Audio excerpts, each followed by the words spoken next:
RAM کے لرزتے ہاتھوں سے چائے کی ٹرے اٹھائے ڈرائنگ روم میں داخل ہوئی تو ریحان شاہ اسے دیکھتا رہ گیا۔ وہ جو پہلے ہی بھوک کی وجہ سے چکرا رہی تھی، اس کی نظروں کی تپش محسوس کرتے ہی لڑکھڑائی تو ساری چائے غزالہ بیگم کے کپڑوں پر گری۔ مہمانوں کا لحاظ کیے بنا زوردار تماچا اس کے منہ پر رسید ہوا۔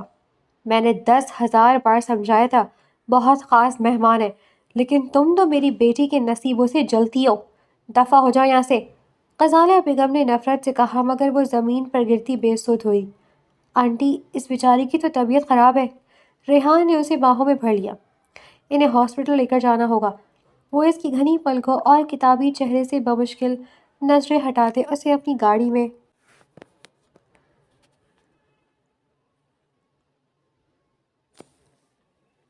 جلدی کرو اور یاد رکھ کہ کوئی گڑبڑ نہیں ہونی چاہیے، اس کی چچی نے غصے سے کہا۔ وہ جو خوف سے جلدی جلدی ہاتھ چلا رہی تھی، اپنی چچی کی بات سن کر ساکت ہوئی اور ان کا چہرہ دیکھنے لگی۔ کیا دیکھ رہی ہے؟ سمجھ میں نہیں آئی بات کہ کوئی کمی نہیں رہنی چاہیے، اس کی چچی غصے سے کہتی وہاں سے باہر نکل گئی، جبکہ پیچھے وہ جلدی جلدی ہاتھ چلانے لگی۔ تھوڑی دیر میں تمام مہمان آ چکے تھے۔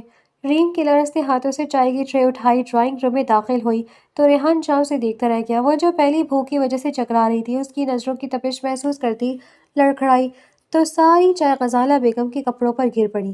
مہمانوں کا لحاظ کیے بنا زوردار تماچا اس کے منہ پر رسید ہوا۔ میں نے 10,000 بار سمجھایا تھا، بہت خاص مہمان ہے، لیکن تم تو میری بیٹی کے نصیبوں سے جلتی ہو۔ دفع ہو جاؤ یہاں سے، غزالہ بیگم نے نفرت سے کہا، مگر وہ زمین پر گرتی بے سود ہوئی۔ آنٹی، اس بیچاری کی تو طبیعت خراب ہے۔ ریحان نے اسے باہوں میں بھر لیا۔ انہیں ہاسپٹل لے کر جانا ہوگا۔ وہ اس کی گھنی پلکوں اور کتابی چہرے سے بمشکل نظریں ہٹاتے اسے اپنی گاڑی میں لٹایا۔ بھائی، میں بھی چلوں گی، ریحان کی بہن وہ گاڑی میں بیٹھتے ہوئے بولی۔ ریحان نے سر ہلائے تو وہ فوراً گاڑی کی پچھلی نشست پر بیٹھ گئی تھی۔ ریحان نے گاڑی کی رفتار بڑھا دی تھی۔ آدھے گھنٹے کا سفر اس نے چند ہی منٹوں میں طے کر لیا تھا۔ جب وہ لوگ ہسپتال پہنچے اور ڈاکٹر سے چیک اپ کروایا تو ڈاکٹر نے بتایا کہ پیشنٹ حد درجہ کمزور ہو چکی ہیں اور اسے فوری توجہ کی ضرورت ہے۔ ریحان اور اس کی بہن فائزہ وارڈ میں آئے تو وہ بے سود بیڈ پر لیٹی تھی۔ تمہیں کیا ہوا ہے؟ کیا تم ٹھیک ہو؟ ریحان نے انتہائی فکر مندی سے پوچھا تو اس نے بے بسی سے نفی میں سر ہلا دیا۔ تبھی ایک نرس نے وہاں آ کر کہا، لگتا ہے آپ نے کافی دیر سے کچھ کھایا نہیں ہے، آپ پہلے کچھ کھا لیں۔ نرس کے کہنے پر ریحان وارڈ سے باہر نکلا۔ تھوڑی دیر میں کچھ کھانے پلانے کے بعد وہ اپنی بہن فائزہ اور ریم کو لے کر واپس گھر آ گیا، جہاں غزالہ بیگم غصے سے لال پیلی ہو رہی تھی۔ تجھے کیا آج کے دن بھی بلنڈر کرنا تھا؟ وہ غصے سے اس کا ہاتھ دبوچ کر چلائیں۔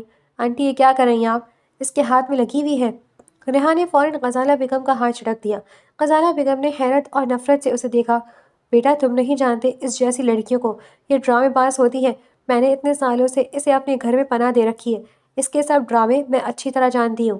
ڈاکٹر نے کہا ہے کہ ان کی طبیعت ویکنس کی وجہ سے زیادہ خراب ہوئی ہے۔ انہیں وقت پر کھانا اور میڈیسن دیں، ورنہ طبیعت مزید بگڑ سکتی ہے، اور میرے خیال میں اب ہمیں یہاں سے چلنا چاہیے۔ تم رشتے کا تو بتاؤ، غزالہ بیگم نے سختی سے پوچھا۔ ریحان نے ایک نظر ریم پر ڈالی۔ ہماری طرف سے رشتہ پکا سمجھے، شادی ہم لوگ سادگی سے کریں گے۔ میں کل ہی نکاح خواہ لے کر آؤں گا، آپ لوگ رخصتی کی تیاری کریں، لیکن شادی میں ریم سے کروں گا۔ یہ سن کر سب پر سکتہ طاری ہو گیا۔ شانزہ یعنی ریم کی کزن، جس سے ریحان کی شادی طے تھی، اس نے حقارت بھری نگاہوں سے ریحان کو دیکھا۔ وہ لوگ تو جا چکے تھے، لیکن جاتے جاتے ریم کی جان مشکل میں ڈال گئے تھے۔ بتا، کیا کیا تو نے اس کے ساتھ؟ اس کی چچی اس پر غصے سے دھاڑی۔ ریم ڈری سہمی وہیں کھڑی رہی۔ میں نے کچھ نہیں کیا چچی۔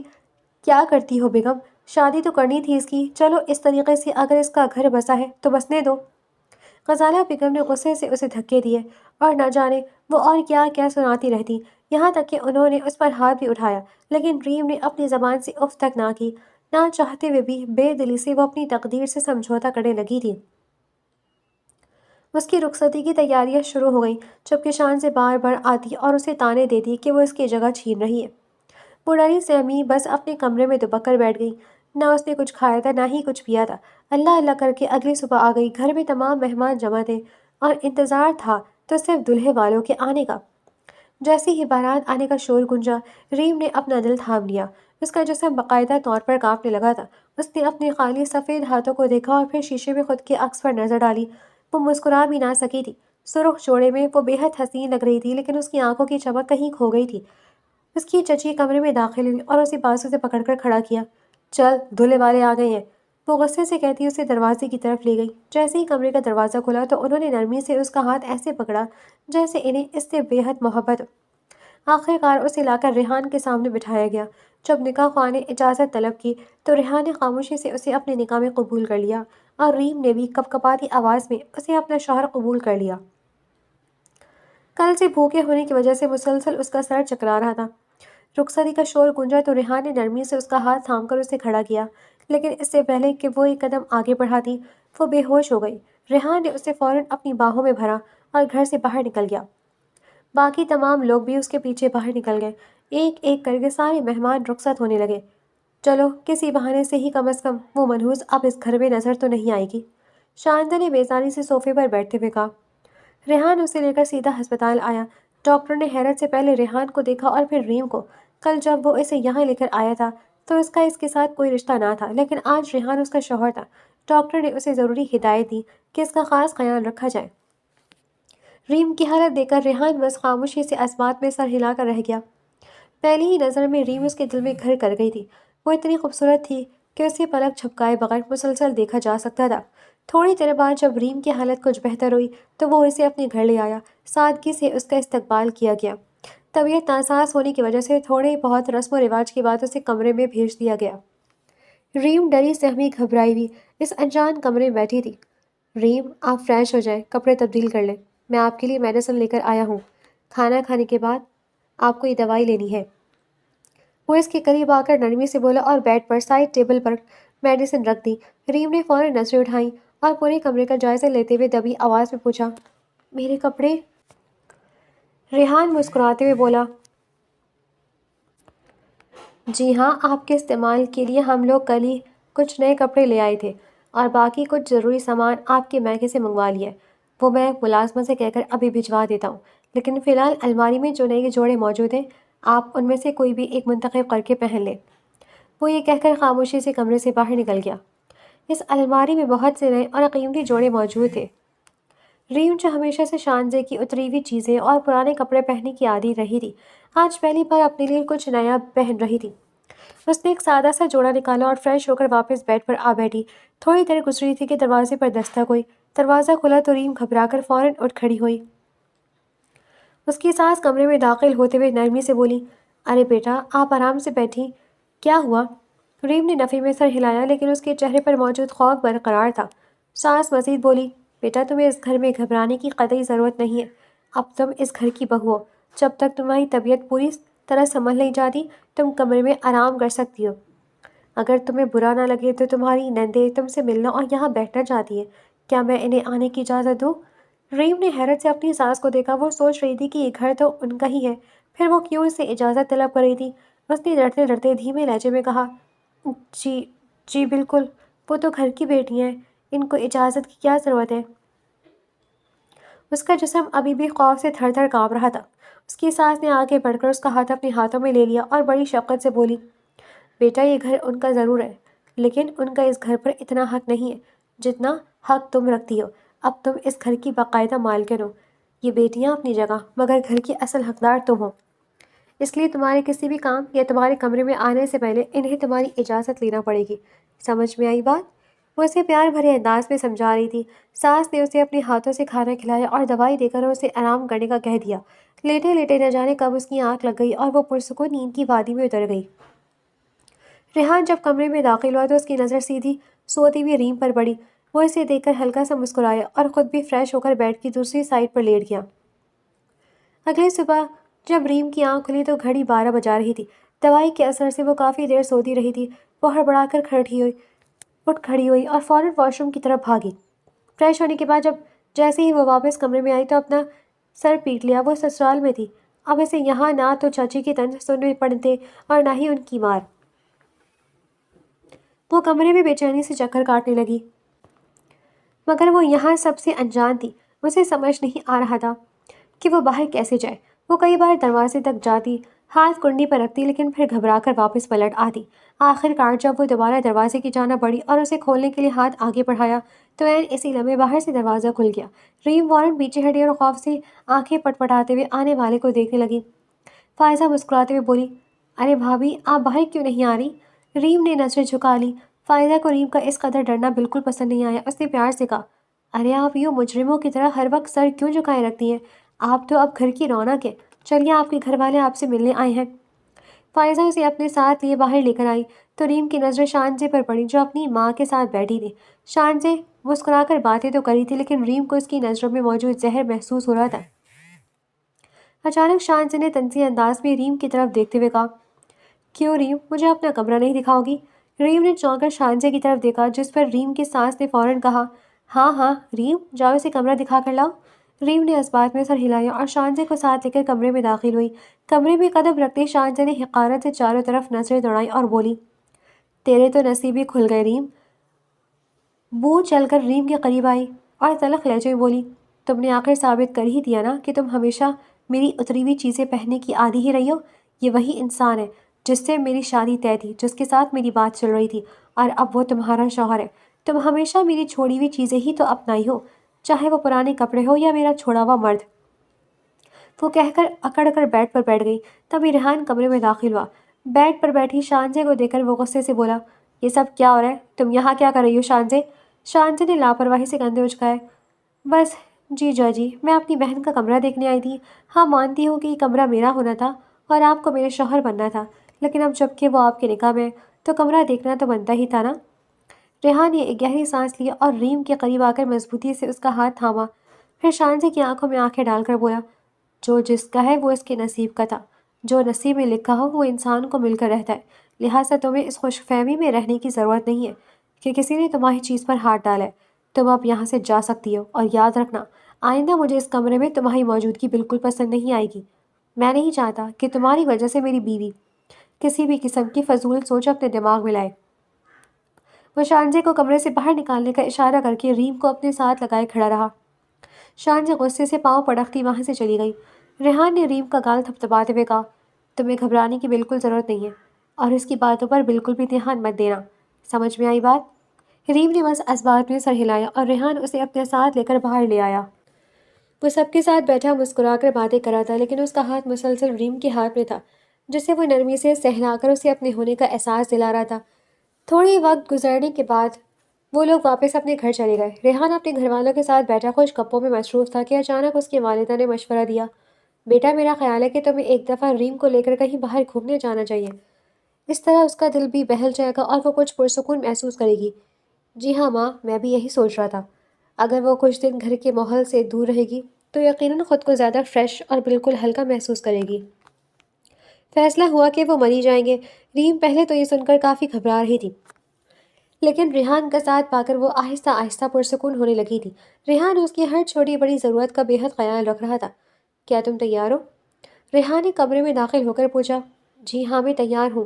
وہ تیار ہو کر کھڑی تھی اور اپنی شال درست کرتے ہوئے دھیمی آواز میں بولی۔ ریحان نے اسے اپنے قریب کیا، پیار سے اس کے کندھے پر ہاتھ رکھا اور اسے اپنے ساتھ لیے گھر سے باہر نکل گیا۔ گھر والوں سے رخصت ہونے کے بعد وہ مری کے لیے روانہ ہو گئے۔ راستے بھر ریم گھبرائی ہوئی اور سہمی سہمی رہی۔ وہ کبھی اپنے گھر سے اتنی دور اکیلے نہیں نکلی تھی، حالانکہ وہ اپنے شوہر کے ساتھ تھی، مگر اس نے کبھی گھر کی چار دیواری سے باہر نکل کر دنیا کو دیکھا ہی نہیں تھا، اس لیے اسے باہر کا ہر منظر انجان اور خوفناک سا لگ رہا تھا۔ ریحان اس کی ہر گھبراہٹ کو محسوس کر رہا تھا اور بار بار اسے اپنا ہاتھ تھام کر اپنے ہونے کا احساس دلا رہا تھا۔ جیسے ہی وہ لوگ مری پہنچے، راستے کی تھکن اور موسم کی تبدیلی سے ریم کی طبیعت پھر بگڑنے لگی۔ مری پہنچتے ہی ریحان نے اسے سب سے پہلے ڈاکٹر کو دکھایا اور اس کی ضروری ادویات لینے کے بعد اسے فوراً ہوٹل کے کمرے میں لے آیا۔ میرے خیال میں تم ضرورت سے زیادہ گھبرا رہی ہو، اسی وجہ سے تمہاری طبیعت بار بار خراب ہو رہی ہے، ریحان نے نرمی سے اس کا چہرہ دیکھتے ہوئے کہا۔ ریم نے آنکھیں پٹپٹائی اور ڈرتے ڈرتے بولی، ہاں مجھے بہت ڈر لگ رہا ہے، میں اس طرح کبھی گھر سے باہر نہیں نکلی، چاچی نے تو مجھے کبھی دہلیز بھی پار کرنے نہیں دی تھی۔ وہ لڑکی جو کبھی گھر کی چار دیواری سے باہر نہیں نکلی تھی، اچانک اتنی دور آ کر خود کو غیر محفوظ محسوس کر رہی تھی۔ ریحان اس کی کیفیت کو بخوبی سمجھ سکتا تھا۔ وہ اس کے پاس گھٹنوں کے بل بیٹھا اور اس کا ہاتھ اپنے ہاتھوں میں لے کر بولا، ریم تمہیں گھبرانے کی ضرورت نہیں ہے، تم اکیلی نہیں ہو، تم اپنے شوہر کے ساتھ ہو اور مکمل طور پر محفوظ ہو، بالکل آرام سے رہو۔ اگر تمہیں کوئی بھی چیز غیر آرام دہ یا انکمفرٹیبل محسوس کروائے تو بس مجھے بتا دینا، میں تمہاری ہر پریشانی حل کر دوں گا، لیکن اگر تم اس طرح خوفزدہ رہیں گی تو ہمارے اس سفر کا کوئی مقصد نہیں رہے گا۔ اس نے اسے پیار سے سمجھایا اور اس کے بالوں کو سہلا کر اٹھ گیا۔ میں تمہارے لیے کھانا لے کر آتا ہوں، تب تک تم ذرا فریش ہو جاؤ۔ ریم نے اس بات میں سر ہلایا اور فریش ہو کر ابھی بیڈ پر لیٹی ہی تھی کہ ریحان کھانا لے کر کمرے میں آ گیا۔ دونوں نے ساتھ بیٹھ کر کھانا کھایا۔ سفر کی تھکن بہت زیادہ تھی، اس لیے ریحان بھی خاموشی سے اس کے پاس لیٹ گیا۔ کمرے میں خاموشی اس قدر گہری تھی کہ وہ دونوں ایک دوسرے کی دھڑکنیں صاف محسوس کر سکتے تھے۔ ریم نے نظریں اٹھا کر اپنے ساتھ لیٹے ریحان کو دیکھا اور پھر اگلے ہی پل چھت کو گھورنے لگی۔ ریحان کے چہرے پر ایک ہلکی سی مسکراہٹ ابھری۔ وہ سمجھ گیا تھا کہ ریم اسے دیکھ رہی ہے۔ اچھا تم مجھے اپنے بارے میں کچھ تو بتاؤ، ریحان نے بات کا آغاز کیا۔ ریم نے حیرت سے پوچھا، کیا بتاؤں؟ جو آپ پوچھیں گے میں بتا دوں گی۔ اچھا تو مجھے بتاؤ تمہارا پسندیدہ رنگ کون سا ہے؟ کھانے میں کیا پسند ہے؟ کس قسم کے کپڑے پہننا پسند کرتی ہو؟ اور کون سی جگہ پر گھومنے کا جانے کا تمہیں اچھا لگتا ہے؟ ریم نے معصومیت سے جواب دیا، پسندیدہ رنگ؟ مجھے تو آج تک اس بارے میں پتہ ہی نہیں چلا۔ جس رنگ کا کپڑا مجھے پہننے کے لیے دیا جاتا میں وہی پہن لیتی تھی، جیسا کھانا مجھے مل جاتا میں کھا لیتی تھی۔ اور رہی بات جگہ کی، تو میں نے آپ کو پہلے بتایا کہ مجھے کبھی گھر سے باہر نکلنے کی اجازت ہی نہیں ملی۔ مجھے پہچان ہی نہیں ہے کہ کون سی جگہ اچھی ہے اور کون سی بری۔ ریحان نے مسکرا کر دیکھا، چلو اب میں تمہاری زندگی میں آ کے آؤں نا، میرا پسندیدہ رنگ ہی تمہارا پسندیدہ رنگ ہونا چاہیے، میرا پسندیدہ کھانا ہی تمہارا پسندیدہ کھانا ہوگا، اور میری پسندیدہ جگہ ہی اب تمہاری پسندیدہ جگہ ہوگی۔ اس کے کہنے پر ریم نے حیرت سے ریحان کو دیکھا اور پھر شرما کر نظریں پھیلی۔ ریحان نے اسے اپنے حصار میں لے لیا۔ اچانک یوں قریب آنے پر وہ ہڑبڑا گئی۔ یہ کیا کر رہے ہیں آپ؟ پیچھے ہٹے۔ ریحان نے مسکراتے ہوئے جواب دیا، ارے میں تمہارا شوہر ہوں، میرا تم پر پورا حق ہے۔ وہ کہہ کر اسے اپنی مضبوط بازوؤں کے حصار میں لیے سونے کی کوشش کرنے لگا۔ جلدی وہ دونوں نیند کی وادیوں میں اتر گئے۔ ریم اب کافی پرسکون تھی۔ وہ لڑکی جو راتوں کو اکثر گھبرا کر اٹھ جایا کرتی تھی، جس کا جسم تھکان سے چور رہا کرتا تھا، جس کی وجہ سے اسے نیند تک نہیں آتی تھی، آج وہ اپنے شوہر کی باہوں میں بے حد پرسکون سو رہی تھی۔ اگلے کچھ دن ریم نے بہت سکون سے گزارے۔ اسے کسی بھی قسم کا کوئی خوف نہیں تھا، کیونکہ اب جب بھی اسے ذرا سا بھی ڈر محسوس ہوتا وہ ریحان کا ہاتھ تھام لیتی اور ریحان ہمیشہ اسے اپنے ساتھ ہونے کا بھرپور احساس دلاتا۔ ایک ہفتے بعد وہ لوگ مری سے واپس گھر آ گئے۔ آؤ آؤ میرے بچے، میں کب سے تمہارا ہی تو انتظار کر رہی تھی۔ ریحان کی والدہ نے آگے بڑھ کر محبت سے ریم کے سر پر ہاتھ پھیرا۔ ریحان کی بہنیں فائزہ، سمیہ اور نائمہ ریم کی طرف بڑھیں۔ وہ اپنے بھائی کو نظر انداز کر کے ریم سے باتیں کرنے لگی۔ بھابھی آپ نے تصویریں لی ہیں نا؟ بھابھی ہمارے لیے کچھ لائی ہیں؟ بھابھی میں نے آپ کا کمرہ صاف کروا دیا، آپ کو کوئی تکلیف تو نہیں ہوئی آنے میں؟ وہ تینوں الگ الگ سوال کر رہی تھیں۔ ریم کے چہرے پر ایک پرسکون مسکراہٹ تھی۔ اس نے ایک نظر اٹھا کر سامنے کھڑے ریحان کو دیکھا۔ وہ اسے دیکھ کر ہلکا سا مسکرایا۔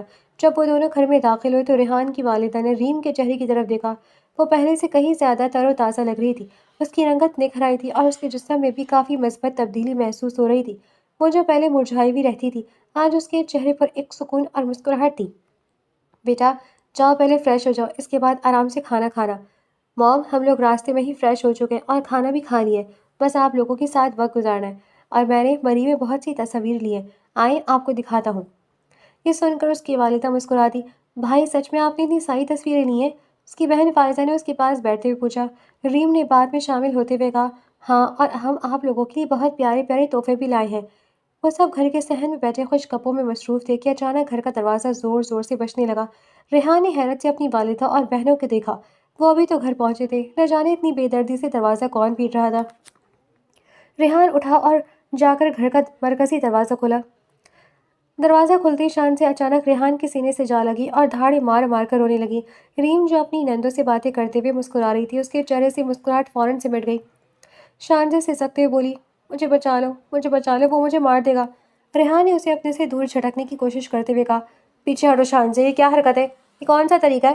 لیکن شان سے پاگلوں کی طرح بس ایک ہی جملہ دہرا رہی تھی، مجھے بچا لو، وہ مجھے مار دے گا، وہ مجھے مار دے گا۔ ریحان نے پوری طاقت سے اسے خود سے دور کیا اور صحن میں کھڑا کر دیا۔ اس نے گھر سے باہر ایک نظر ڈالی تو وہاں کوئی بھی نہیں تھا۔ ریحان نے غصے اور حیرت سے شانزے کی طرف دیکھا، یہ کیا طریقہ ہے اور کون مار دے گا تمہیں؟ شانزے نے خوف سے کانپتی ہوئی آنسو بھری آنکھوں سے دروازے کے باہر اشارہ کر کے بولی، وہ میرے پیچھے ہی تھا، ابھی میرے پیچھے ہی تھا، وہ ابھی یہاں تھا۔ ریحان نے کچھ قدم باہر کی طرف بڑھائے تو شانزے نے فوراً اس کا ہاتھ تھام لیا اور اپنی آنکھوں سے لگا کر با آوازیں روتے ہوئے بولی، نہیں نہیں، تم نہیں جاؤ گے، تم نہیں جاؤ، وہ تمہیں بھی مار دیں گے۔ اس کی بات سن کر ریم کی آنکھیں خوف سے پھیل گئی۔ وہ فوراً بھاگ کر ریحان کے پاس آ گئی۔ ریم نے شانزے کے ہاتھ سے اس کا ہاتھ چھٹکا اور اس کے کندھے پر گرفت مضبوط کر کے نفی میں سر ہلایا۔ کچھ نہیں ہوگا، بس ایک دفعہ دیکھنے تو دو کہ آخر کس سے ڈر کر آ رہی ہے یہ۔ ریحان یہ کہہ کر باہر جانے لگا تو ریم بھی اس کے ساتھ بڑھنے لگی، لیکن تبھی شانزے کی آنکھوں میں عجیب سا قہر اترا۔ وہ ریم کو اس طرح دیکھ رہی تھی جیسے اسے وہی ختم کر دے گی۔ فائزہ نے فوراً آگے بڑھ کر اسے اٹھایا۔ آپ کو کیا ہوا ہے؟ آپ اس طرح یہاں کیوں بھاگتی ہوئی آئی ہیں؟ نائمہ پانی لے کر آئی، جبکہ سمیہ نے اس کے لیے کرسی کھینچ دی۔ فائزہ نے آہستہ سے شانزے کو کرسی پر بٹھایا۔ نائمہ نے اسے پانی پلایا۔ ریحان کی ماں اپنے سینے پر ہاتھ رکھ کے حیرت اور پریشانی سے اسے دیکھ رہی تھی۔ کیا ہوا ہے شانزے؟ تم اس حالت میں یہاں کیا کر رہی ہو؟ اور تمہارے امی ابو کدھر ہیں جو تم اکیلی یہاں آئی ہو؟ ریم نے اس کے پاس بیٹھ کر پوچھا۔ شانزے نے روتے ہوئے کہا، کیا مطلب؟ مجھے جو گھر قریب لگا میں وہاں آ گئی ہوں۔ میں تو یہاں اکثر آتی ہوں، آج بھی آئی تھی۔ ایک لڑکا روز میرا پیچھا کرتا ہے۔ امی بابا شہر سے باہر گئے ہوئے ہیں اور میں گھر پر اکیلی ہوتی ہوں۔ وہ روز میرے گھر کے باہر آتا ہے، یہاں تک کہ کل اس نے گھر میں زبردستی داخل ہونے کی کوشش کی۔ میں بہت مشکل سے جان بچا کر گھر سے نکلی اور پولیس کو بلایا، لیکن آج تو وہ مجھے زبردستی گاڑی میں بٹھانے لگا۔ اسے دھکے دے کر جب میں آگے آئی تو اس نے بندوق نکال لی اور مجھے مارنے کی کوشش کی۔ وہ یہ کہہ کر پھوٹ پھوٹ کر رونے لگی۔ ریحان کی والدہ نے ہمدردی سے کہا، بیٹا، جوان بیٹی کا اس طرح گھر میں اکیلے رہنا بالکل ٹھیک نہیں ہے۔ اگر تمہارے ماں باپ باہر جا رہے تھے تو تمہیں بھی ان کے ساتھ جانا چاہیے تھا۔ میں جانا چاہتی تھی لیکن میرے پیپرز ہو رہے تھے، اسی وجہ سے نہیں جا سکی۔ لیکن ریم، تم ہی بتاؤ نا کہ میں اب کیا کروں؟ شانزے کے کہنے پر ریم نے اپنی ساس کی طرف دیکھا۔ ساس نے ریم کی خاموشی میں چھپے خوف کو بھانپ لیا تھا اور وہ اس کی نظروں کا مفہوم سمجھ گئی تھی۔ ٹھیک ہے، اگر تم یہاں اکیلی رہ رہی ہو تو ایسا کرو، ہمارے ساتھ یہیں رہ لو۔ مما یہ کیا کہہ رہی ہیں آپ؟ ریحان کے کہنے پر اس کی ماں نے ہاتھ اٹھا کر ریحان کو بولنے سے منع کیا۔ جب تک اس کے ماں باپ واپس نہیں آتے ہم اسے اپنے گھر رکھ لیتے ہیں۔ ہم بھی بیٹیوں والے، عزت کیا ہوتی ہے اس چیز کو ہم بہت اچھی طرح جانتے ہیں۔ ہم اسے تنہا اس حالت میں گھر پر نہیں چھوڑ سکتے، یہ تمہاری بیوی کی بہن ہے۔ ریحان کی لاکھ منع کرنے کے باوجود وہ لوگ انہیں نہیں مانے اور شانزے کو گھر میں رکھنے کی اجازت دے دی۔ شانزے نے ایک لمحے کے لیے ریم کی طرف دیکھا اور بولی، آنٹی میں نے گھر سے اپنا کچھ ضروری سامان لینا ہے، اگر آپ برا نہ مانیں تو کیا میں ریحان کو اپنے ساتھ لے جاؤں؟ ارے بیٹا، میں کیوں برا مانوں گی؟ اس کی بیوی ہے، گھر میں اس کی بیوی سے پوچھو، اگر وہ جانے کی اجازت دیتی ہے تو اسے لے کر چلی جاؤ۔ بلکہ تم ایک کام کرو، تم ریحان اور ریم دونوں کو ساتھ لے جاؤ اور اپنا سامان آرام سے لے کر آ جانا۔ شانزے نے اس بات میں سر ہلایا اور ایک بار پھر ریم کی طرف دیکھا۔ وہ ایک ساتھ گھر سے باہر نکلے اور شانزے کے گھر کی طرف بڑھ گئے۔ وہ لوگ شانزے کے ساتھ اس کے گھر پہنچے۔ جیسے ہی ریم گھر کے اندر داخل ہوئی اس کی آنکھیں نم ہو گئی۔ اسی گھر میں اس کا بچپن گزرا تھا۔ بے شک اس گھر کے ساتھ اس کی تلخ یادیں جڑی ہوئی تھی، لیکن پھر بھی وہ اسے اپنا گھر مانتی تھی۔ شانزے تو فوراً اپنے کمرے کی طرف چلے گئے، جبکہ ریحان نے ریم کی نم آنکھوں کو دیکھا تو اسے اپنے قریب کر لیا۔ کیوں اداس ہوتی ہو؟ میں ہوں نا تمہارا خیال رکھنے کے لیے۔ ماضی کی تمام تلخ یادوں کو اب بھلا دو، بس اب ہمیں اپنی خوشیوں کا نیا سفر شروع کرنا ہے۔ آپ میرے ساتھ ہیں، اس لیے تو میں آج اتنی پرسکون ہوں اور مسکرا پا رہی ہوں۔ اگر آپ میرے ساتھ نہ ہوتے تو یقیناً آج بھی میں اسی گھر کے ایک کونے میں پڑی ہوتی اور ان لوگوں کی مار کھا رہی ہوتی۔ لیکن جو بھی تھا، اس گھر کو میں نے ہمیشہ اپنا۔ وہ ابھی یہ کہہ ہی رہی تھی کہ اچانک شانزے کی ایک تیز چیخ سنائی دی۔ وہ دونوں فوراً شانزے کے کمرے کی طرف بھاگے۔ جیسے ہی ریحان نے دروازہ کھولا، شانزے بھاگتی ہوئی آئی اور اس کے سینے سے لگ گئی۔ ریحان نے غصے سے اسے دیکھا اور ماتھے پر بل ڈالتے ہوئے اسے فوراً خود سے دور جھٹک دیا۔ کیا ہوا ہے اب؟ ریحان غصے سے دھاڑا۔ شانزے نے روتے ہوئے کانپتے ہاتھوں سے کمرے کی کھڑکی کی طرف اشارہ کیا۔ ریحان فوراً کمرے میں داخل ہوا اور ادھر ادھر دیکھا تو فرش پر ایک پتھر پڑا تھا اور اس کے ساتھ ایک چٹھی تھی۔ ریم نے لرزتی ہوئی شانزے کا یوں اپنے ساتھ لگائے، لیکن اسے ریحان کے ساتھ شانزے کا یوں چپٹنا بالکل اچھا نہیں لگا۔ ریم نے غصے سے کہا، شانزے، میں تمہاری حالت دیکھ کر ترس کھا سکتی ہوں، لیکن اس کا یہ مطلب ہرگز نہیں ہے کہ تم میرے شوہر کے ساتھ یوں چمٹ جاؤ۔ مجھے یہ بالکل پسند نہیں آتا۔ تم اپنے اور اس کے درمیان موجود رشتے کا تھوڑا سا لحاظ کیا کرو۔ وہ کہہ کر ریحان کے پیچھے کمرے میں گئی۔ شانزے بھی ڈرتے ڈرتے ان کے ساتھ کمرے میں آئی۔ ریحان نے جیسے ہی جھک کر اس پتھر کو اٹھانا چاہا، شانزے نے فوراً اس کا ہاتھ پکڑ کر اپنی طرف کھینچ لیا۔ نہیں نہیں، تم اسے ہاتھ مت لگاؤ، اس میں کچھ بھی ہو سکتا ہے۔ ریحان نے شانزے کا ہاتھ جھٹکتے ہوئے سخت لہجے میں کہا، مجھے دیکھنے دو اس میں کیا ہے، اور خبردار اگر تم نے دوبارہ میرا ہاتھ پکڑا، مجھے بالکل پسند نہیں ہے کہ تم اس طریقے سے مجھ پر ہاتھ ڈالو۔ جو بات باہر ریم نے کی تھی وہی بات ریحان نے وہی دہرائی۔ ریم کے ہونٹوں کے کنارے ایک پرسکون مسکراہٹ میں پھیل گئے تھے۔ ریحان نے وہ پتھر اٹھایا اور اس کے ساتھ بندی چٹھی کھول کر دیکھی۔ اس پر لکھا تھا، تمہیں جلدی اپنے پاس لے آؤں گا۔ اگر تم نے زیادہ ہوشیاری کرنے کی کوشش کی تو یاد رکھو، تمہیں زندہ نہیں چھوڑوں گا۔ اگر تم میری نہیں ہو سکتی تو میں تمہیں کسی اور کا بھی نہیں ہونے دوں گا۔ ریحان نے وہ چٹھی پڑھنے کے بعد اسے مڑوڑا اور ڈسٹ بن میں پھینک دیا۔ تم چلو میرے ساتھ، میں بھی دیکھتا ہوں کہ وہ کل تمہیں ہاتھ کس طریقے سے لگاتا ہے۔ وہ غصے سے بولا اور ریم کا ہاتھ تھام کر باہر کی طرف بڑھ گیا۔ پیچھے کھڑی شانزی غصے سے ان دونوں کو جاتے ہوئے دیکھ رہی تھی۔ اس نے حقارت سے ان دونوں کے جڑے ہوئے ہاتھوں کو دیکھا۔ وہ اپنا بیگ گھسیٹتی ہوئی کمرے سے باہر نکلی اور گھبرانے کی اداکاری کرتے ہوئے گاڑی میں بیٹھ گئی۔ ریحان نے گاڑی سٹارٹ کیا اور گھر کا رخ کیا۔ اب شانزی ان کے گھر پر رہنے لگی تھی۔ وہ ہر وقت ریحان اور ریم پر نظر رکھتی۔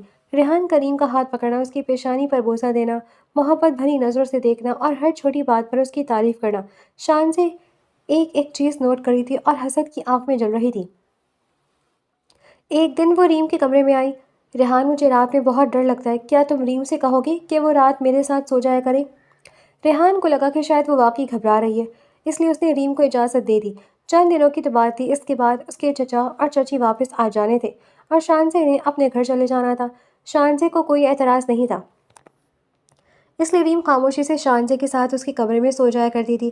شانزی اسے پوری رات جگائے رکھتی اور پھر صبح صبح جب ریم کو اٹھنے میں دیر ہو جاتی تو وہ ہمیشہ ساس اور نندوں سے شکایت کرتی کہ ریم رات بھر جاگتی ہے اور صبح دیر تک سوتی رہتی ہے۔ ساس اور نندوں کی یہ بات عجیب لگتی۔ انہیں لگتا تھا کہ شانزی خود گھر میں فساد کروانے کی کوشش کر رہی ہے، لیکن وہ اسے نظر انداز کر دیا کرتے تھے۔ ایک صبح ریحان کی ماں کمرے میں داخل ہوئی اور فکر مندی سے بولی، ریم بیٹا، ابھی تک سو رہی ہو؟ خیریت تو ہے؟ آپ کی طبیعت تو ٹھیک ہے نا؟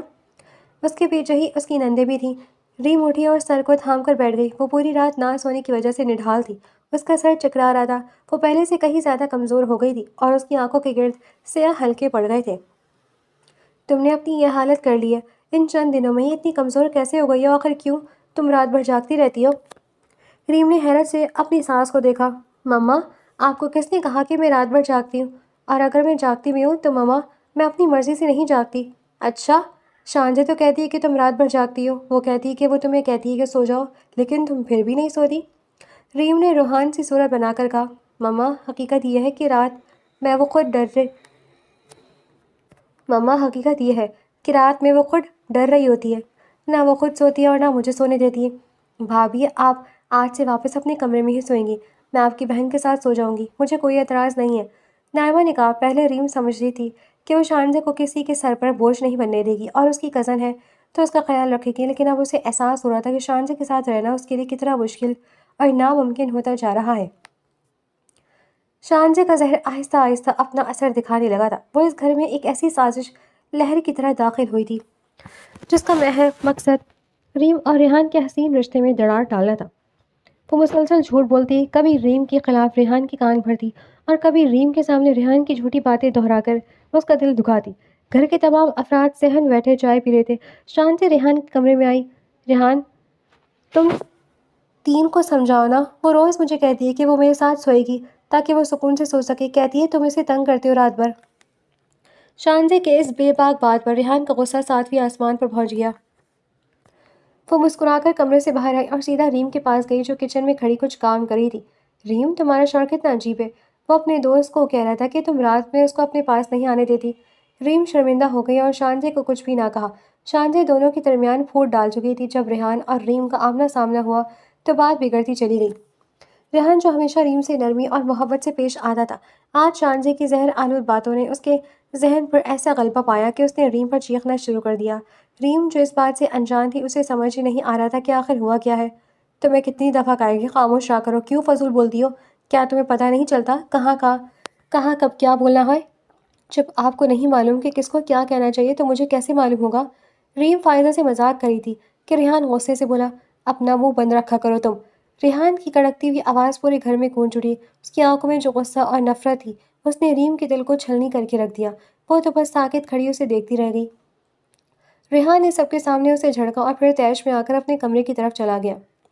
دروازے کے زوردار دھماکے سے گھر کی خاموشی ٹوٹ گئی۔ ریم وہیں صحن میں بیٹھ کر رونے لگی۔ اس کی ہچکیاں اس کی بے بسی کا منہ بولتا ثبوت تھی۔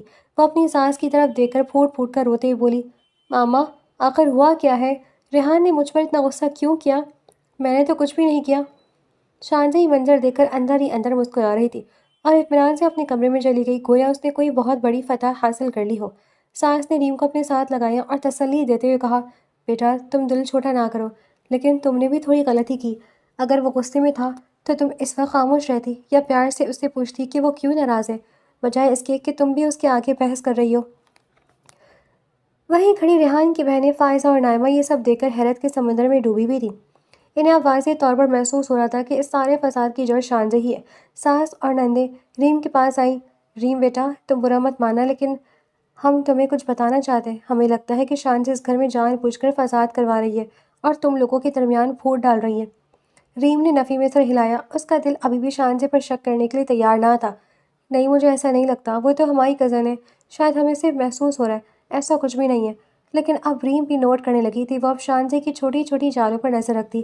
اس نے دیکھا کہ شانزہ کس طرح موقع پا کر ریحان کو ایسی باتیں بتاتی جو کبھی ہوئی ہی نہیں تھی، اور ریحان جو شانزہ کی باتوں پر اعتبار کر رہا تھا وہ مسلسل ریم سے دور ہوتا جا رہا تھا۔ ایک دن جب شانزہ نے ریحان کو ریم کے خلاف کچھ کہا تو ریم نے فوراً اس کا ثبوت ڈھونڈ نکالا۔ اس نے دیکھا کہ شانزہ کس طرح ریحان کے سامنے معصوم بنتی ہے اور پیٹھ پیچھے ریم کی کردار کشی کرتی ہے۔ ریحان جب اس کو حقیقت کا اندازہ ہونے لگا تو اس کا رویہ بدلنے لگا۔ وہ اب ریم کے ساتھ بیٹھ کر خاموشی سے باتیں کرنے لگا اور اس نے محسوس کیا کہ وہ تو واقعی شانزہ کے بہکاوے میں آ کر اپنی ہی بیوی کو دکھ دے رہا تھا۔ جب سب سو گئے، ریحان نے ریم کا ہاتھ تھام کر اس سے معافی مانگی۔ ریم، میں کتنا اندھا ہو گیا تھا کہ میں نے اپنی بیوی پر شک کیا اور اس سازشی لڑکی کی باتوں میں آ گیا۔ تم نے صحیح کہا تھا، شان سے واقعی اس گھر میں زہر گھول رہی ہے۔ ریم نے اس کے کندھے پر سر رکھا اور دھیرے سے بولی، مجھے آپ سے کوئی گلہ نہیں، بس آپ میرا بھروسہ مت توڑنا، ہمیں اب اس کا مقابلہ کرنا ہوگا۔ اب وہ دونوں سمجھ چکے تھے کہ انہیں کیا کرنا ہے۔ شانزے کی سازشیں اب الٹی پڑنے والی تھی۔ وہ گھر کے ماحول کو سنبھالنے لگے۔ ساس اور نندے بھی اب ریم کے ساتھ تھی۔ انہوں نے شانزے کی اصلیت جان لی تھی۔ شانزے کی یہ سازش جو اس نے ریم اور ریحان کو الگ کرنے کے لیے رچی تھی، اب اس کی اپنی بربادی کا سبب بننے والی تھی۔ شانزے کے لیے اب اس گھر میں کوئی جگہ نہیں تھی اور جلدی اسے اپنا اصل چہرہ دکھنا پڑا تھا۔ ریحان نے ریم کی طرف دیکھ کر ایک وعدہ کیا کہ اب وہ کبھی کسی تیسرے شخص کی باتوں میں آ کر اپنی بیوی کا دل نہیں دکھائے گا۔ دونوں کے درمیان ایک نئی محبت کا جذبہ پیدا ہوا، ایک ایسا اعتماد جو اب کسی سازش سے نہیں ٹوٹ سکتا تھا۔ ریم نے مسکرا کر ریحان کا ہاتھ تھام لیا۔ وہ جانتے تھے کہ اب زندگی کا سفر زیادہ پرسکون ہوگا۔ شانزے کی ناکامی اب یقین تھی اور وہ آہستہ آہستہ اپنی سازشوں کے جال میں خود ہی قید ہو رہی تھی۔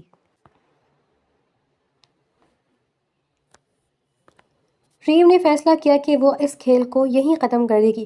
اس نے اپنے چچا کے نمبر پر کال ملائی۔ دوسری طرف سے غزالہ بیگم کی سخت آواز گونجی، کون؟ ریم، تم نے مجھے کال کرنے کی ہمت کیسے کی؟ کیا تم نے اب مجھے تنگ کرنے کا سوچا ہے؟ چچی، میں نے آپ کو اس لیے کال کی ہے کیونکہ اب پانی سر سے گزر چکا ہے۔ آپ لوگ کہاں ہیں؟ آپ لوگوں نے شانزے کو یہاں اکیلا کیوں چھوڑ دیا؟ غزالہ بیگم نے بیزاری سے جواب دیا، ہم تو دوسرے شہر شفٹ ہو چکے ہیں۔ ہم نے تو شانزے سے بھی کہا تھا کہ وہ ہمارے ساتھ آ جائے، لیکن اس نے منع کر دیا کہ وہ یہیں رہے گی۔ اب وہ جہاں بھی اپنی مرضی سے ہے۔ چچی، آپ اپنی بیٹی کو فوری طور پر یہاں سے لے جائیں، وہ اس گھر میں فساد کروا رہی ہے۔ اسی دوران شانزے کمرے میں داخل ہوئی۔ اسے اندازہ نہیں تھا کہ ریم نے سارا بھید کھول دیا ہے۔ ریحان نے اسے دیکھتے ہوئے غصے سے کہا، شانزے، تم یہاں کس کی حفاظت کے لیے نہیں بلکہ ہمارے گھر میں پھوٹ ڈلوانے آئی ہو؟ میں نے تم سے ایسی امید نہیں رکھی تھی۔ شانزے، میں نے تمہیں ہمیشہ اپنی سگی بہن مانا، تمہاری ہر بات کو سچ سمجھا، تمہیں اپنے گھر میں جگہ دی، لیکن تم نے بدلے میں کیا دیا؟ نفرت اور سازشیں۔ آخر کیوں؟ شانزے کے چہرے پر کوئی پیشمانی نہیں تھی۔ اس نے حقارت سے ریم کو دیکھا اور زہریلے لہجے میں بولی، بہن مانا تھا؟ تمہیں اس جگہ کھڑی ہو جہاں مجھے ہونا تھا۔ ریم، ریحان کے نکاح میں میرا ہونا لکھا تھا، تم نے میری جگہ ہتھیا لی ہے۔ یہ گھر، یہ شوہر، یہ سب کچھ میرا حق تھا۔ میں نے پہلے بھی کہا تھا اور آج بھی کہتا ہوں کہ ریم تمہاری جگہ پر نہیں ہے، وہ اپنی جگہ پر ہے۔ وہ میری بیوی ہے اور تمہاری جگہ اس گھر میں ہرگز نہیں تھی۔ تم نے جو کچھ کیا وہ تمہاری اپنی خود غرضی تھی۔ گھر کے باقی افراد، ساس اور نندے بھی وہاں موجود تھی۔ سب شانزے کے چہرے پر موجود نفرت کو دیکھ کر دنگ رہ گئے تھے۔ شانزے کا غرور اب چکنا چور ہو چکا تھا۔ تھوڑی ہی دیر میں شانزے کے والد گھر پہنچ چکے تھے۔ وہ اپنی بیٹی کی حرکتیں جان کر شرمندہ تھے۔ انہوں نے شانزے کا ہاتھ تھاما اور اسے سختی سے باہر لے جانے لگے۔ جاتے جاتے شانزے نے ایک بار پھر ریحان اور ریم کو حسد بھری نظروں سے دیکھا، لیکن اب اس کی سازشوں کا کوئی اثر باقی نہ تھا۔ جب گھر کا دروازہ شانزے کے جانے کے بعد بند ہوا تو پورے گھر میں ایک عجیب سا سکون چھا گیا۔ ریحان نے ریم کی طرف دیکھا۔ اس کی نم آنکھوں میں محبت کی ایک نئی کرن تھی۔ وہ ریم کے قریب آیا، اس کا ہاتھ تھاما اور پھر نرمی سے بولا، معاف کرنا ریم، میں تمہاری تکلیف کو وقت پر نہ سمجھ سکا۔ ریم نے مسکرا کر سر جھکا لیا۔ ساس نے آگے بڑھ کر ریم کو گلے سے لگا لیا اور دعائیں دیں۔